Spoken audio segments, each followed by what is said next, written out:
justru tidak didengarkan atau dibantah, tidak ada rasa hormat di hati. Sungguh menyakitkan hati orang tua. Ada anak perempuan yang sebelum menikah masih mengerti berbakti pada orang tua, tetapi begitu menikah menjadi tidak berbakti. Orang tua hanya mengatakan beberapa kata, dalam hatinya langsung merasa kesal. Mendapat amarah dan pukulan dari suami diterima dengan hati rela. Bersikap sangat baik terhadap keluarga suami. Terhadap sanak keluarganya juga sangat menyayangi. Tapi terhadap orang tua kandungnya sendiri, renggang hubungannya sungguh menyakitkan.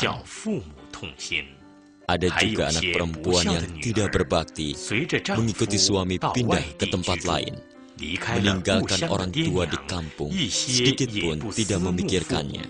Seolah putus hubungan dengan orang tua. Selembar surat pun tidak dikirim, membuat orang tua merindukannya sepanjang hari.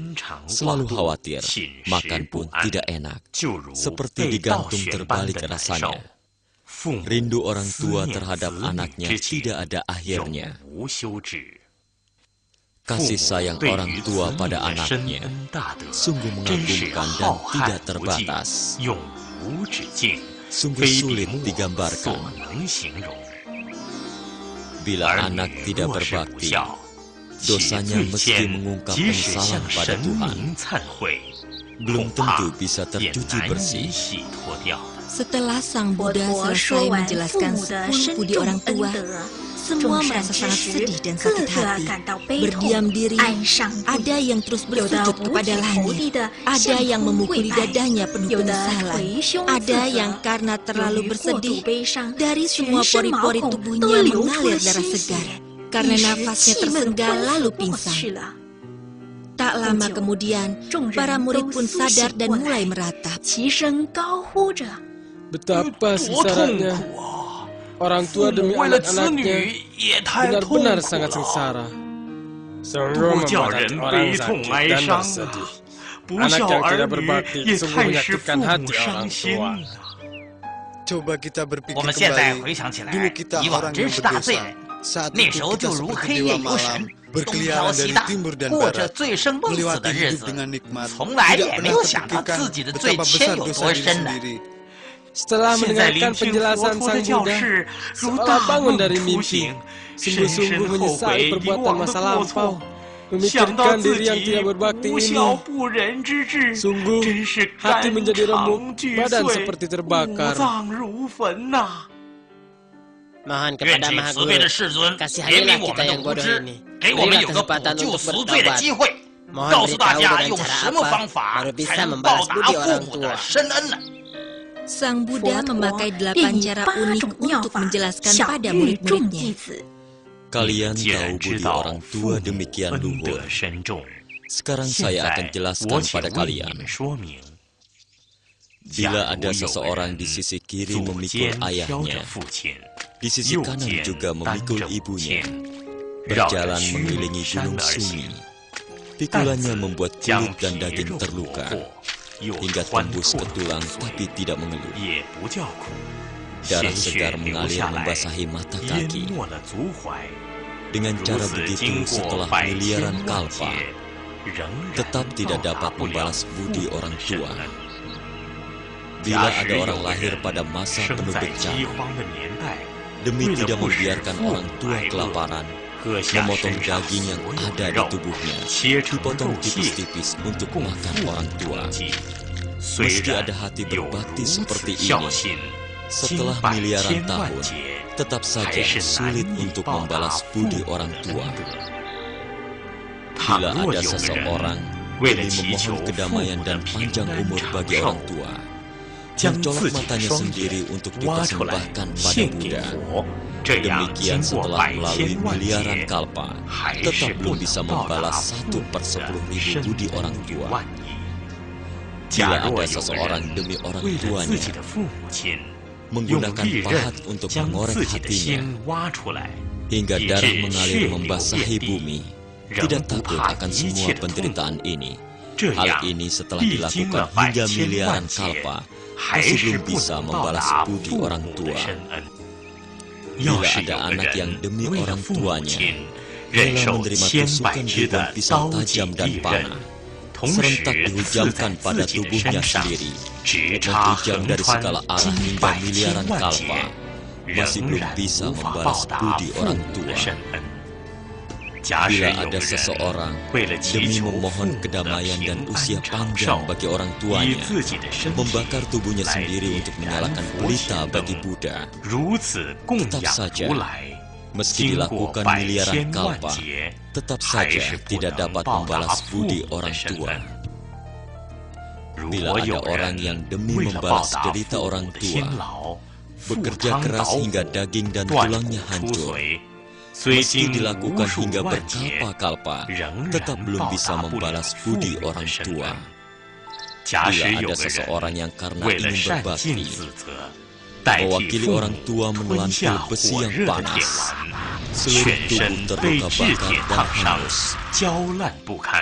Demikian dilakukan hingga miliaran kalpa, juga belum bisa membalas 1/10.000 budi orang tua.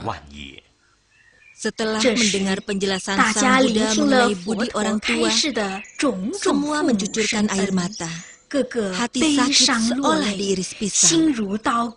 Juga tidak tahu bagaimana caranya untuk membalas budi orang tua. Sungguh merasa sangat malu, lalu bertanya pada Sang Buddha. Maha Guru, sekarang kita benar-benar namun kita harus lakukan apa baru bisa membalas budi orang tua. Sang Buddha melihat semuanya ingin bertobat.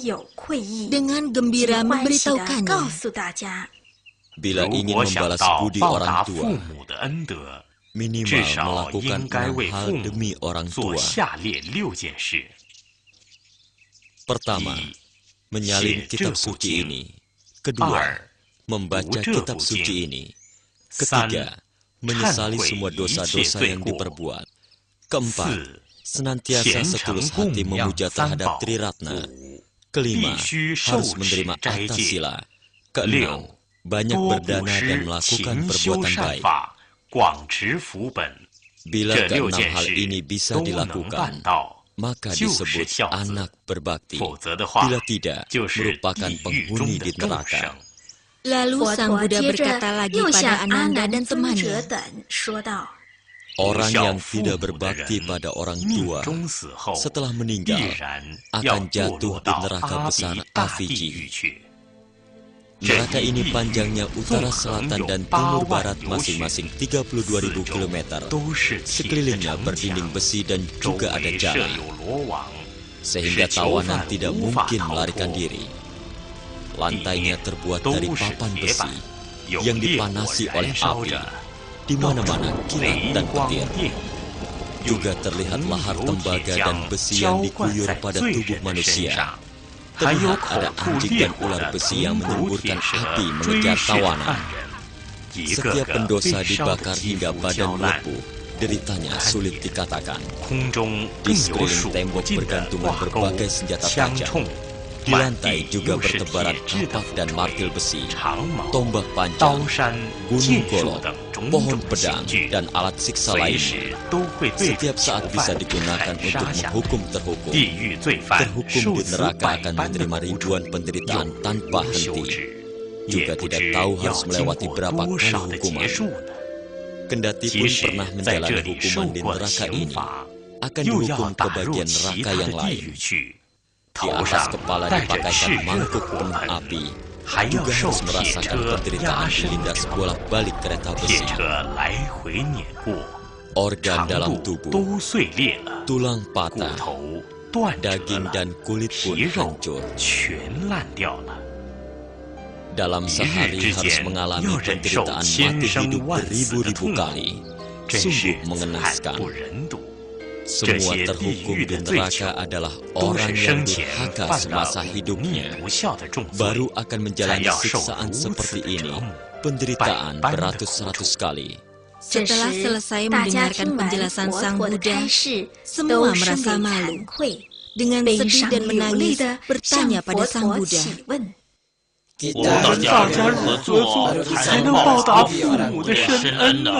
Sang Buddha menjawab, hendak membalas budi orang tua, cara paling baik adalah dengan mencetak sutra ini. Biarkan sutra ini tersebar luas. Bisa mencetak satu, berarti bisa mendapatkan pahala bertemu satu Buddha. Bila mencetaknya 10 jilid, berarti bisa berkesempatan bertemu 10 Buddha. Begitu seterusnya mencetaknya ratusan, ribuan, puluhan ribu jilid, maka akan bisa bertemu ratusan, ribuan, puluhan ribu Buddha. Bagi yang mencetak sutra ini demi membangkitkan niat baik hati orang, maka para Buddha pun akan sering menyertai di sisinya. Dengan kekuatannya menyokong orang tua dan dirinya terlahir di surga. Merasakan kenikmatan surgawi, tidak perlu jatuh ke neraka dan menderita. Ananda dan para murid lainnya, termasuk 8 naga langit dan Raja Cakravartin dan lain-lain, setelah mendengar penjelasan Sang Buddha, merasa sangat malu dan menyesal. Bulu kuduk di sekujur tubuh merinding. Semuanya dengan perasaan menyesal berikrar pada Sang Buddha. Mulai sekarang hingga masa yang akan datang, meski melewati miliaran kalpa, tulang remuk jadi abu, juga akan menjunjung tinggi ajaran Mahaguru yang mulia. Tidak akan berani berkhianat. Kami rela tidak hanya dicukil hingga panjang, lalu dipotong. Biarkan darahnya mengalir seperti sungai. Demikian setelah melalui miliaran kalpa, juga tak akan melanggar ajaran Buddha. Lebih baik saya dilindas oleh roda berpisau, merasakan derita pisau menusuk tulang dan mengiris tubuhku. Juga tidak akan mengingkari ajaran Sang Buddha. Meski dililit oleh jala besi di sekujur tubuh kami, menderita tak tertahankan hingga miliaran kalpa, juga tidak akan mengingkari ajaran Sang Buddha. Lebih baik mengalami siksaan ditumbuk dengan golok, tubuh dicincang jadi daging cincang, sampai kulit, daging dan tulang di tubuh sulit dikenali, sampai miliaran kalpa, juga tidak akan pernah mengingkari ajaran Sang Buddha.